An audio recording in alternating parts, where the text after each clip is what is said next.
Today, I'm going to let you in on a secret. Over the years, many brothers have asked me, JK, when you began this journey, how did you have the confidence that you were going to end your behavior? How did you know? Because it feels as if there's so many things that are standing in my way. Like I've tried different things and I haven't made much progress. They haven't worked for me. So that's one thing standing in my way. Another thing is willpower. I don't think I have the willpower. Another thing is time. I'm a very busy professional. I don't have the time to do this. Another thing is just my belief, like my self-esteem is crushed. I don't believe I can actually do this. Another thing is I've just never actually met somebody in the flesh who had overcome this behavior. Another thing is I have all these questions about my sex drive. Like, is it my sex drive? Is something bad going to happen to me? Another thing is I don't know if I can actually let go of porn. Like, it's been so important in my life. It's so enjoyable. Will I ever find something that's going to replace that? And I could keep going on and on and on. The secret to all of that, how I overcame all of that, is that I defined my reboot. What does that mean? Well, it means that I knew exactly what I wanted my life to look like. I didn't think about the ifs and the buts or anything like that. I didn't hang out or spend time with anyone who was defining it for me. And that's the reason why you don't see me advocating for 12-step groups. I think that they are wonderful and they serve their purpose, but I truly do not believe that they can take you to the final goal that you want. And one of the big problems that many brothers have is when they begin this journey, they do not define exactly what they want. Most clients will come to me and I ask them, well, what do you want? They're like, well, I want peace of mind. I want to be rid of this forever. I want to stop lying to my wife. I want to be a man who lives up to my potential. I want to be more focused, and so on and so forth. So when a brother says something like, I just want to be rid of this behavior, that's like going to the airport, going up to the ticket counter and saying, I want a ticket. And the person behind the counter says, to where? And you're like, well, anywhere. You can't get a ticket that way. When you say something like, I would like peace of mind. I would like to be free of shame. I would like to stop lying to my wife. I would like to be a better leader. I would like to stop feeling like a fraud. That's like going to the same ticket counter when they ask you where you want a ticket to. You're like, well, somewhere warm or somewhere cold. It's not going to get you a ticket. You have to be very clear about where you want to go. The problem is that many institutions, many organizations, many methodologies of ending this behavior, they take over for you. So you show up and they tell you where you should go. They tell you like this is the destination for you. Now, there's nothing wrong with that because those people have been to the destination. The question is that the destination that you want to go to? And the criteria for being at that destination, is that the criteria that you want? So for instance, if one of the criteria is that you must give up your power to a higher power and you must admit that you are powerless, is that something you want to do? Sometimes you feel as if you don't have a choice because there are not many options. So you're like, well, these guys have been doing it for years. I've heard of the 12 steps. It's supposedly it works because everyone has been doing this. One thing I learned very early in life is that if every single person was doing something, was taking a specific approach, that did not mean that it was the right thing. I learned that very early and it has served me well in life. So because you don't feel like you have any option, well, that's the path you end up taking. You end up giving up your power. You look around at the people and year after year after year, they come back, always relapsing. Why? Because they've been made to identify as an addict. I am an addict. I will live with this forever. And all the stereotypes that come with it. So the moment you buy into being an addict, understand that for you, whatever subconscious stereotypes you have about an addict are now attached to you. It doesn't matter how pure the intention of that 12-step group is, or whomever that person is. They are not doing the work to remove the stereotypes that you attached to being an addict. So if you feel like, oh, addicts are people who struggle financially, addicts are people who have low willpower, addicts are liars, addicts are irresponsible, addicts are all, well, that's exactly what you're going to start attracting into your life, because you identified as something, and identities are very powerful. If you look at today's world, the identity of vaxxed versus unvaxxed, the identity of Republican versus Democrat, very powerful. So many other things come attached with those labels. So, defining your reboot is very important. And I want to give you permission to define it for yourself. Now, there's one thing that we can help you do. We get you to control your behavior within 90 days, and within a year and a half to 2 years, you can rewire your brain and be free of this behavior forever. That's the possibility.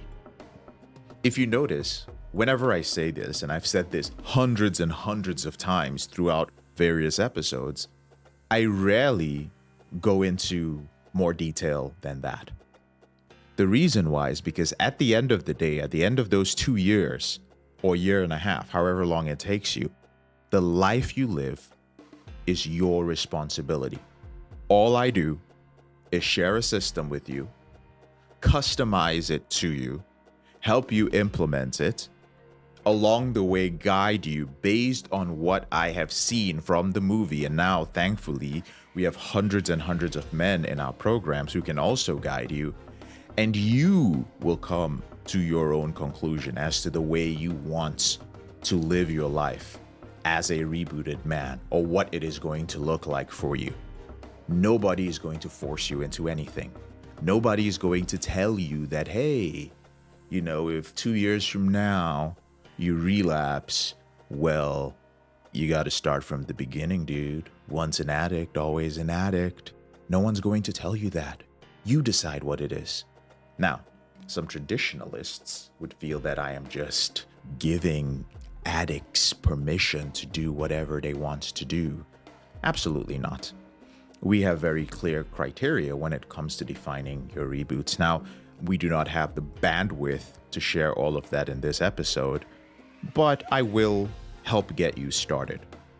When we define our reboots, a few of the things we're also defining is exactly what our problem is. So what exactly is your problem? Is it a problem with compulsively masturbating every day? Is it a problem with video chat? Is it a problem with anesthetizing your pain with pornography? Is it an issue of stepping out of your relationship and having sex with other people outside of your committed relationship? What exactly is the issue? Some men do not do that. They just, oh, well, I feel like I watch too much porn. Like, you know, every 3 months I'll do good and then I will come back to it. And then that is, you know, I will relapse and it's a horrible thing. That is not defining the issue. The next thing is you need clarity on what needs to be done about the issue. So what are you going to do about this? Are you going to control it? Are you going to end it? Like, what do you want to do with this behavior? And then the next thing is you have to determine what the system is that you are going to use. And what is that system going to accomplish? These are all aspects of defining your reboot.